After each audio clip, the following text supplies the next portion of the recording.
No one cares about what you're doing.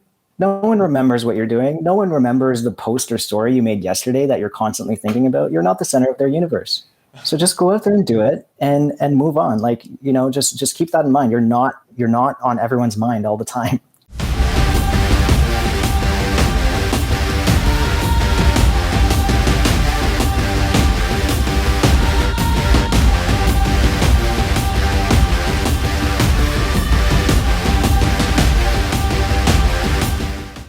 Hello, friends. It is Jay Williams, Head of Client Success here at High Impact Coaching, and I am here with Rehan Lakhani. Hi, Rehan. Hey, Jay. Rehan is a naturopathic doctor focused on helping professionals overcome anxiety and has been doing this for 5 years. And today we're going to learn how he grew his business with a very small following and a single channel, and why he is now a coach here at High Impact Coaching. So we get to learn all about your story today. Looking forward to this. Amazing. Happy to share it. So before we get there, let's start back at the beginning. Like, how long have you been a coach? My first job was being a coach. So I started off as a personal trainer when I was, I think, 16 or 17 years old. From there, I went on to doing nutrition consulting. So I was coaching people with regards to what to eat, how to eat, and so on. And then from there, my interest in the health and wellness industry grew and grew even more. And I pursued a post-grad degree in naturopathic medicine. So I did my undergraduate degree for 4 years. Then I did another 4 years for my doctorate in naturopathic medicine. So like, if you were to add up all the hours that you've spent coaching people, do you think you'd get to that mythical 10,000? I think so. I think easily I could reach that 10,000. So I'm over 30 now, and I started back when I was 16, 17. So I've been doing it for a very long time. Perfect. So then you're that 10,000 hours to mastery. So you've been coaching people for over 10,000 hours. So why did coaching appeal to you? What got you into it?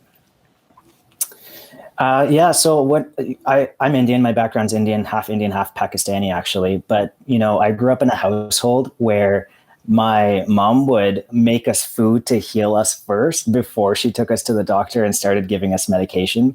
So my interest in health started there. And I started realizing, as you go to school as a kid, you talk to other kids and you realize, oh, wow, it's only my parents that do this. So I started realizing, like, this is information, this is powerful information that a lot of people might not have. And that's how I started getting into coaching in health and wellness specifically, because I wanted to share all of the information that I had grown up with other people around me, and letting them know that, you don't just have one option for your health and wellness. It's not just you go see your doctor, you get some prescription medication, and that's the end of it. You've got a bunch of options with regards to your health, and you can really make a difference yourself in your own health if you wanted to, with food, exercise, lifestyle changes, and that sort of thing. Right. So people were like asking you, how, like, what you're eating and like how you're getting to where and then you just started helping them. Like, how did that kind of evolve? I had a personal interest. So people did see me sometimes eating some weird stuff at school. And so they'd ask me, hey, what's that? And so I'd kind of like parrot back to them what my mom had told me about the food and why it was good for me. My personal interest around exercise and working out is what led me to that personal trainer route, because I was in high school at the time. I just wanted to make a little bit of money doing what I love to do. And that was exercising, and then, teaching other people how to exercise for the goals that they wanted to reach. And that naturally evolved into combining the two, the exercise and the food piece together, because of course they go together. We all know that. Yeah. And then eventually it turned into more than that.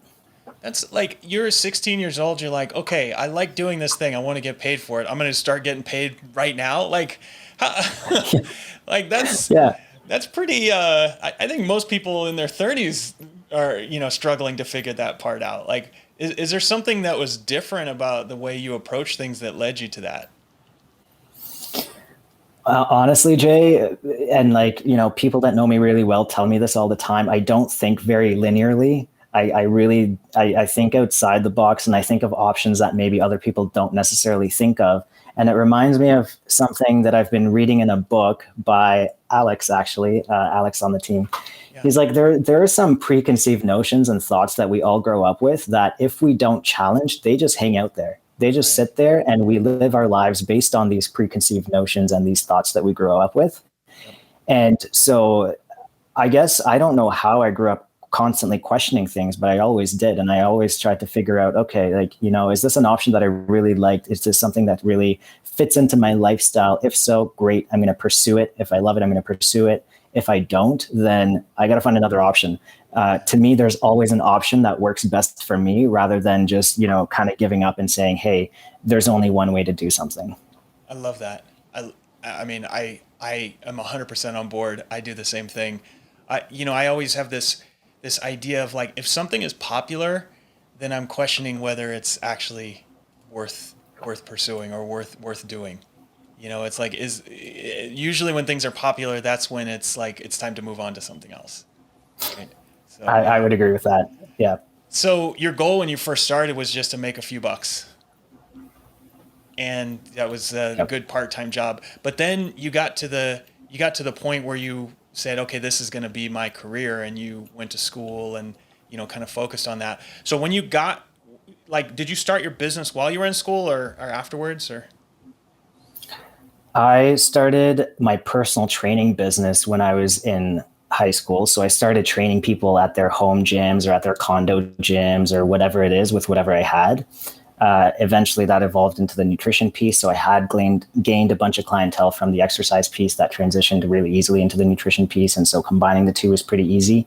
And then when I went to school for naturopathic medicine, I had to stop that. It was a full-time program, so I had to stop doing that for a bit.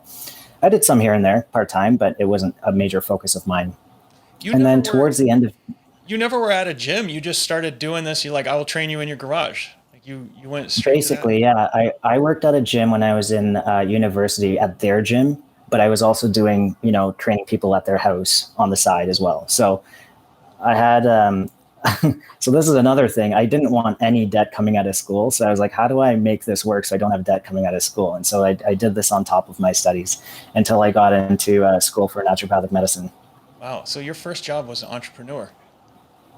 Yeah. That's Yeah. It was a amazing. lot of fun. That's amazing. So, okay, when you started your naturopathic medicine business, did you have a goal when you started that? Like, what was your goal? Yes, that is a really good question. So the reason for why I went into the field is because over the years, I had seen a bunch of people struggling with whatever health condition they may have had, right?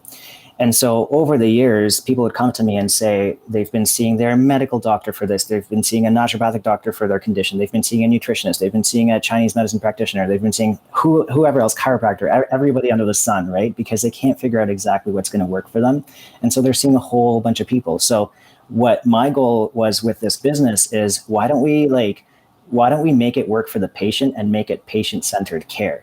Why don't we take one case and as healthcare providers, as a team of healthcare providers, look at the one case together with all of our different experiences, perspectives, knowledge, and why don't we contribute to that one case as a collaborative team rather than one practitioner here, one practitioner there, and so on. Right. And so that was initially my goal with the business is let's create this patient-centered model where the patient gets the benefit of everybody under the sun in one place Yeah. with one appointment. You're not seeing everybody at different times and with different appointments. We're all collaborating on their behalf. Yeah. So that was the goal for the business, and that's why I really wanted to start a business like this. It turned into a focus on mental health because that's something that I'm really passionate about now. Yeah. And so we have a whole bunch of different practitioners under one roof that can look at a patient and provide a treatment plan based on their own different angle, expertise, and areas of focus. Right. Right. So how did you know kind of what to do at the beginning? Like, how did you know how to structure the business and like, did you reading this stuff from a book or, from past experience, or like, were you just winging it? Like, how did you know where to start? I didn't know where to start at all. Up until that point, I didn't have like a physical facility as a business. I had a business, but I didn't have a physical facility. And so that part was a little bit scary to take on. But throughout naturopathic medical school, I connected with a lot of naturopathic doctors with similar setups, similar clinics. Yep. And I just talked to them. I just talked their ear off. I mean, I'm sure that if you talk to them right now, Jay, they'd be like, yeah, this guy like just like asked me 1,000 questions every time he saw me. So Yeah. I basically connected with people who are mentors to me now to this day, and asked them a ton of questions, and all of their insight led me to how I set the business up as it is right now. Some of their insights were fantastic and great, but some didn't work out. Like, I've shared the story with the business partner that we lost along the way, and that part didn't work out very well. But with the support of those mentors, along with family and friends, and some of the experiences I had running businesses in the past, we were able to get over that and continue running our business and continue growing it. Yeah. So as you started your business, like, I know you dealt with some stuff right before you got started with the other owner and having to like move through that. But like, your plan as you laid it out, did it work from the beginning?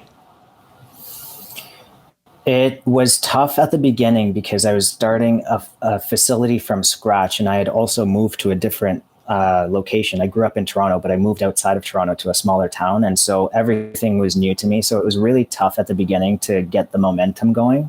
Yeah. But I think that the model of care that I was trying to build really resonated with a lot of people, and it grew a lot of interest over time. And we were featured in a bunch of news articles, and the mayor came to our grand opening. So we got a lot of momentum from the get-go, which was really amazing.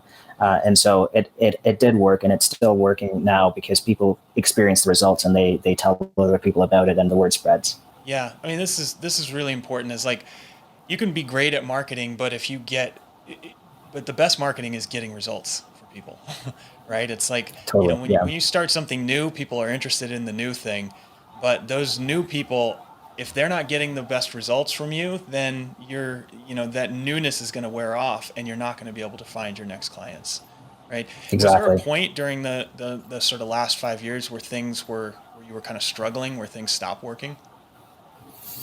Yeah. So, I mentioned at the beginning, it was a little bit hard to get momentum going because we were starting from scratch, basically. Yeah. But after a certain point, I think maybe it was maybe a year and a bit into the business, we're in a small geographic area. And so providing this in-person care plateaued just because of our reach. It wasn't, we're only able to reach a certain amount of people that can drive to our location and get our services. Yeah. So that was sort of where it kind of plateaued. And I sat down after a few months of this plateau, and I was like, I got to figure out how to like expand a little bit more to the people that need me, that aren't necessarily within this 25-kilometer radius around me that can drive in. Yeah. And so that's when I started research into like, how do I expand this growth? How do I expand the impact? And, going online was the only logical option there. Right. Right. So that's when I really started to do a little bit of research into going online, how to expand services online, how to deliver services online. That would be different too. And at that time, this pre-pandemic time, it was a little strange to see a healthcare practitioner online. So that was another barrier that I had encountered that I was trying to figure out how to get over. Right. And so at one point during this process, you found HIC. How did you find your way to us? I have no idea. I don't know how I found HIC. I think I like maybe was on the Explore page on Instagram, and Xander came up and he started talking, and I'm like, who is this guy? I mean, his ideas resonate with me, so I'll go follow him. But I think that's how I found it. I just randomly found it on Instagram and started really resonating and connecting with the message around, mindset, business growth, starting from the top and not working your way up to the top. So his message really connected with me, but I have no idea how I found him. No idea. So did you have when you started, right, you kind of got into the launch program. Did you have a goal when you first started? Yeah, my goal was to expand my reach, so beyond the geographical range that I was in, and get a consistent number of clients per month strictly from my social media following. So I like, we have a website, we have a blog, we have all this stuff, right? But I knew that in order to reach people in a very authentic, genuine way, social media was the best way to go. Right. And it was the best way to gain and attract new clients, because you can connect to them on a very intimate level where you can't on your website, your blog, and so on. Right. So I really wanted to learn how to master social media, reach more people through social media, and gain a consistent number of clients per month strictly from social media, and have a larger audience there. Did you already have a presence on social media, or did you start something new? No, I already had a presence. I wasn't really focusing on it very much. I was focusing on the other stuff, the website, the blog, the back end systems in the business. So it wasn't a massive focus of mine. It was really more of a personal social media at that time. Right. And so at the time when you started, I don't remember what you told me, but what size was your business? So it was probably around the 8K mark when I first started, Yep. when I started growing it. So within I think a month of launch, we hit 10 or 12K, and that's only from social media. So the 8K was like the in-person services we were providing. Yep. When I started launch, it went up to 10 to 12K within the first month of Wow. doing everything that was taught in the program. Yep.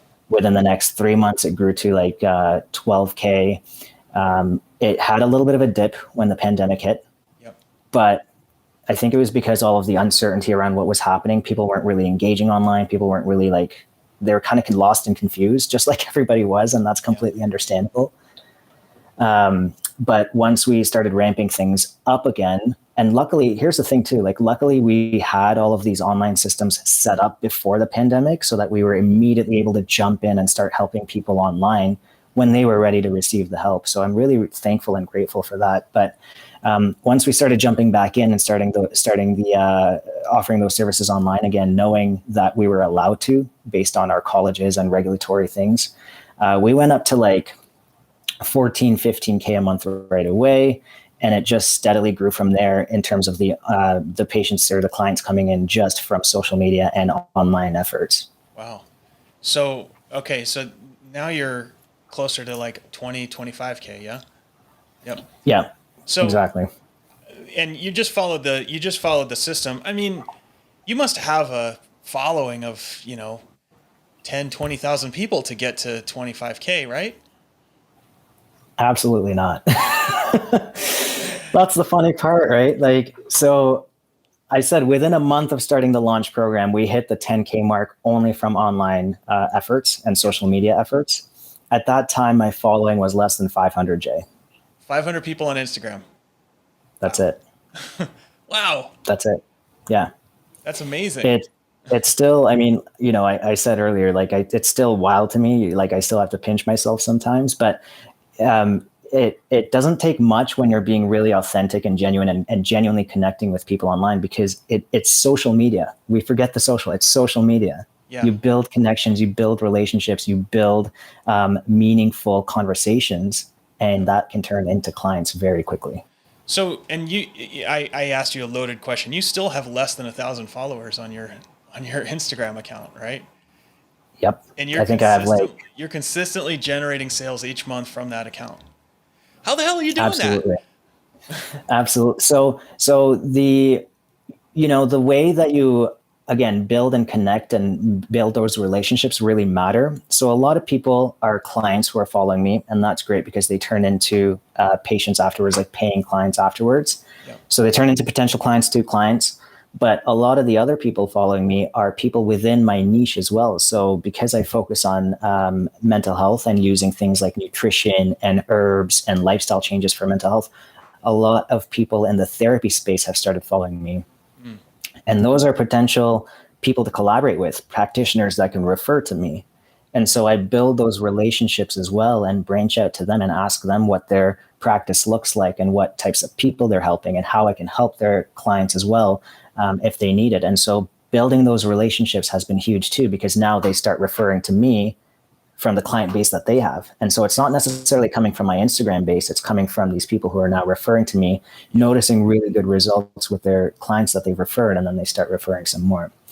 So I think like, going back to your point, you don't need a massive social media following to start gaining business and gaining a lot of traction in your business and hitting that 20, 25K mark every single month with a following of, I just looked, it's 869 online right now. Wow. It's not much at all, but it's what you do in the back end, like the systems you set up, the relationships you build, and continuing to nurture those relationships so that you never lose traction with that flywheel. It's constantly going, and the momentum's always there. Yeah. Okay. So this is, I'm just curious about this. Tell me, like, so I am a practitioner that starts following you, right? So Yeah. walk me through kind of what process you go through to kind of nurture that relationship and then start getting referrals from someone like me. So, I'm following you on Instagram and maybe I make a comment. So what do you do? So you make a comment, I like, comment, or reply to your comment, and then I send you a quick DM saying, "Hey, thank you so much for the follow. Thank you so much for the comment. Really insightful comment you made there," and give them an insightful response to their comment as well, and then just talk to them about their practice. I've checked out your profile. I'm so curious about what you do. Yeah. I'm so curious about how you approach anxiety and depression. I'm so curious about what types of people you help. Do you help certain people with certain conditions? Do you help a certain demographic, like children, for example? Yeah. So just get this conversation going based on focusing on them, like what their interest is, what they're passionate about. When people start talking about what they're passionate about, they feel really good. Yeah. They feel like they're on cloud nine, right? They feel like, yeah, like this guy really cares about me. This guy really cares about what I'm doing. And I genuinely do, because for me, it's all knowledge that I'm soaking up as well. So it's beneficial for me as well to know what they're doing. But once that relationship is established and a conversation gets going, it's really easy to nurture that and turn that into, hey, if they're you always want to give them a benefit first, right? So how can I help your practice and your clients? Put it out there first. I'm not asking for anything at all at that point. I'm not asking for referrals. I'm not asking for anything. I'm saying, like, what can I do to support you and benefit you in any way? Yeah. Yeah. And I think Gary Vee says this in some of his videos too, is like, just give, give, Yeah. and expect nothing in return. Yeah. It may not turn into anything, and that's fine, but it may turn into someone who really likes the work that you do and continuously sends you referrals. Right. Okay. So, I say that, hey, I could use some help with, I have a particular problem client that, has a problem with, their diet is terrible. And I think, that you might be able to help them. What do you do then? So I give them a story, a similar story. So let's say they are a therapist and they have a client struggling with depression, and they say, my client just, I know that food plays an impact on their health, on their mental health. I just don't know how to approach it and how to help them. And so I give them a story of a client that I've worked with that was in a similar boat, was in a similar situation, and I tell them what we did with that client. So we took a look at their diet. We helped them change their diet. We coached them through how to make those changes, because the behavioral and habit changes around diet are more important than the diet changes themselves. Yeah. And so we coached them how to incorporate certain things in their diet that we know for a fact, based on research, will reduce systemic inflammation, will reduce the amount of inflammation happening in their gut, and then will therefore impact their mental health in a very positive, beneficial way. So I give them a story, and then I say, this is how we approach it. And, if this is something you think your client would be interested in, let's set up a free 15-minute call with them. Yep. Happy to do that. So, so then do you have a process where you go and like follow up with these people on a regular basis, and you're just like giving them more information over time? Is that how you approach it?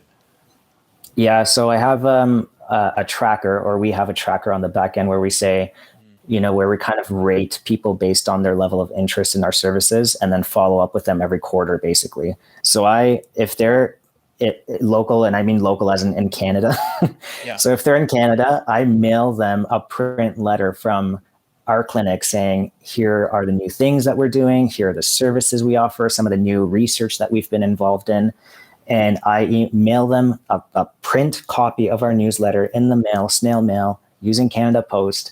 And they get that every single quarter. And so we're on top of mind, but we're not so intrusive that it's too much. But we're on top of mind, and they can just take a look at a quick title and throw it out if they want to, or they can read the article and that generates interest in what we do, and so they start really thinking about, okay, can Rehan or the other ND that works with him, can they really benefit the client that's sitting in front of me right now? Can they really help them shift their state of health? Yeah.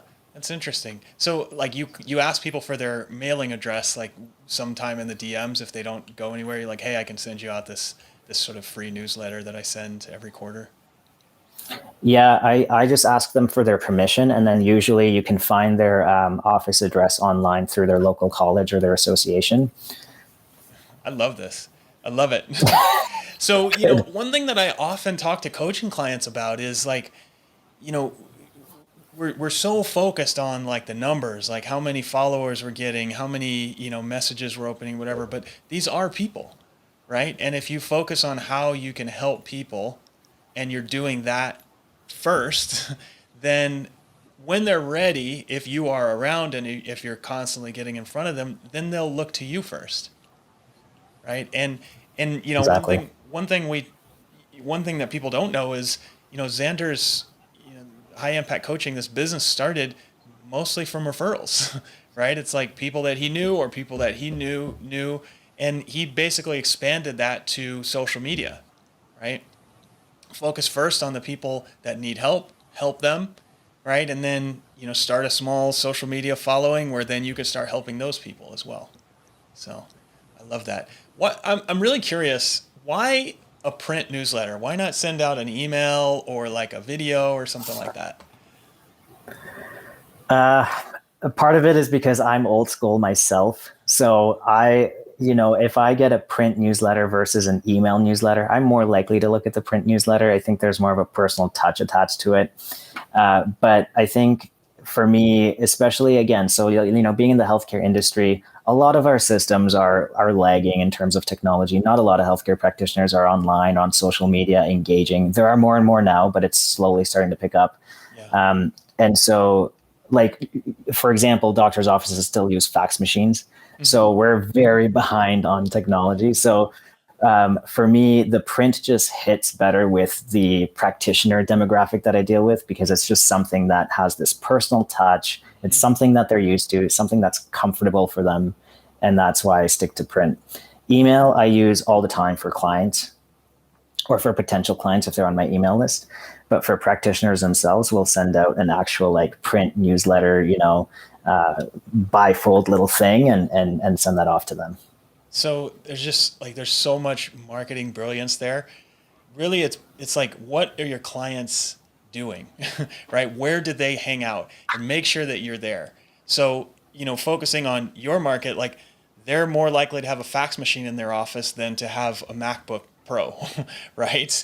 And so if that's the case, then you need to meet them where they're at and send them a print newsletter, right? If you were dealing with, folks that are a little more tech savvy, then yeah, maybe a video or an email would work a little bit better, or a TikTok or an Instagram or whatever, right? But you have to be where your clients are at. So I love that. Exactly. Yeah. So, okay, we talked a lot about your business, but now you are a coach here at High Impact Coaching. So, like, what kind of got you into that? Why are you coaching here instead of focusing on your business? So the business is running along, it's with my business partner now. We were able to hire people on to do a lot of the work that I was doing. And the reason for why I switched gears into coaching other coaches and other health practitioners is because throughout the years that I've been doing this, so starting off as a personal trainer, then the nutrition consultant, then now an ND, I've seen people, Jay, drop like flies in the industry. I've seen people start off so passionate, willing to help people, helping a ton of people, but something doesn't work out. Maybe they're not making the money that they need to be making. Maybe they are working too long, right? Like personal trainers. I mean, being in that industry, you work a long, long, long time. And I think at one point you said you were a personal trainer as well. Yeah. Oh yeah. I mean, Yeah. well, that's not true. I owned a gym before I was a personal trainer, but I definitely like I work those hours. Like it is a formula for burnout. Yeah, exactly. So just having this in the back of my mind, it just broke my heart. And then going into naturopathic medicine and seeing the stats on naturopathic doctors and how many people. So because we have a regulated college, our college tracks how many people have active licenses to practice. Mm. And so they track people when they graduate. So when they first get their license to how many years they practice, if they practice full-time or part-time and that sort of thing. And if you look at those stats, it's like 50 or 60% of people after 5 years leave and quit the profession. They stop practicing, they give up their license. Wow. And that just destroyed me when I learned about that, because number one, you're going to school for 4 years and putting in so much time, effort, blood, sweat, tears into finishing this really rigorous program. Number two, you're so passionate about it, and you probably have some sort of life experience that led you there, that made you want to help people. And then number three, I think the entire program is close to 150K. Wow. You've spent so much money on this program. Yeah. So the fact that people weren't practicing after that long just destroyed me. And that goes for not just naturopathic doctors, but health coaches, personal trainers, so many people in this Yep. industry. Yep. And so I, and through my success too, over the last little bit, people have been asking me, hey, how did you do this? How did you approach this? How they've been asking me for advice left, right, and center. And so I just thought, there was always a next step for me after the business. It could have been going into teaching and being a professor. It could have been working for a supplement company or whatever. But this is where I think that I'm going to impact the most number of people, is being that coach for other health practitioners or health coaches, and help them turn that passion into a business that helps people. Yeah. And so that's why I shifted gears. It was always part of the plan to shift gears. I just didn't know what it was going to be. And this lined up really well. It lined up perfectly with my goals and what I wanted to do. And so that's why I sort of shifted gears, and I really want to help other people in this industry succeed, do well, help people make the money they want to make, and live a good life. Man, I love that. That is amazing. The thing I want to underline there is just like, you're a person who lives with purpose, right? You're focused on the change you want to see in the world, and that drives your decisions. It's not a focus on, how much money I'm going to make, or, am I going to be better than this person or that person? But it's just like, are you actually driving what you want to see in the world? And are you living with purpose? And that leads you down a path that maybe you're not super clear of where you're going to be, but as long as you're focused on the purpose, then you're taking the right steps. So I love that. Yeah. And I think, we've already seen this, the folks that you've been working with within HIC are getting the full benefit of that, right? Because you have all this experience for all the years that you can share with them, and you can also explain why it's important. So I love it. Yeah, absolutely. And it's not that at times you do sometimes feel directionless, and that does cause a little bit of dissonance and anxiety. But you almost have to, if you're living with purpose and you're pursuing your passion and you're doing what you love, you almost have to sit with that discomfort and anxiety and just learn to love it. It's always going to be there, because you're doing something that's not a linear path. It's not set out for you. It's not based on expectations. It's based on what you want. And so that path is going to lead you in different areas. It's not going to be straight all the time. And so learning to sit with and just be so comfortable and love that discomfort and anxiety around what the future holds, it's a skill that needs to be built up. And that's where the mindset work comes in as well. Awesome. So, I'm curious, more of a practical level. So, like, how are you managing to pull this off? You just have like 2 full-time jobs, or how does that work? Doesn't every business owner have like 2 or 3 full-time jobs? I have been fortunate enough to be able to hire on help and step back from the business so I can do this in a full-time capacity. And so it still allows me to, just make sure that I'm overseeing the business, but at the same time, really work full-time with coaches and other coaches that need my help and that need the services of HIC. Yeah. Yeah. That's a tough bridge for a lot of clients, is getting from the point where, they're doing everything from the initial sale to the last day of coaching, to actually having people that work for them that are able to deliver that product. So that's a big step, and it's something that I think a lot of clients will benefit from hearing how you did that. Yeah. So Yeah, go ahead. it just takes, it takes a little bit of planning, and it takes a little bit of, again, that sitting with that discomfort, because you're not going to know what happens. You just have to go along with it, make the best decision that you can make with the information you have, and then troubleshoot along the way. Yeah. Funny thing about hiring, it's like at a certain, you have to accept that when you hire somebody, that things are actually going to get worse before they get better. Right? Like, And what's funny is that that's what happens with your health too. When you start working on a deep level, things get worse before they start turning and getting better. Yeah. So it's a funny analogy there. I guess that's how life works. Mm-hmm. All right. So last question. What is the best piece of advice you've ever received? Oh yeah, I love this question. This is the best piece of advice I've ever received. You are not the center of the universe. So all of this fear and judgment that's holding you back from living the life that you want, no one cares about what you're doing. No one remembers what you're doing. No one remembers the post or story you made yesterday that you're constantly thinking about. You're not the center of their universe. So just go out there and do it and move on. Like, just keep that in mind. You're not on everyone's mind all the time. Dude, I love that. That is awesome advice. That is awesome advice. I'm going to write that one down. So, Rehan, thank you so much for your time today. This is a great interview. If someone wanted to reach out to you for health advice or any questions, where could they find you? Yeah, they can find me on Instagram or Facebook, and my handle is dr as in doctor dot Rehan REHAN.ND as in naturopathic doctor. And then they can email me as well. It's Rehan at georgianintegrative.com.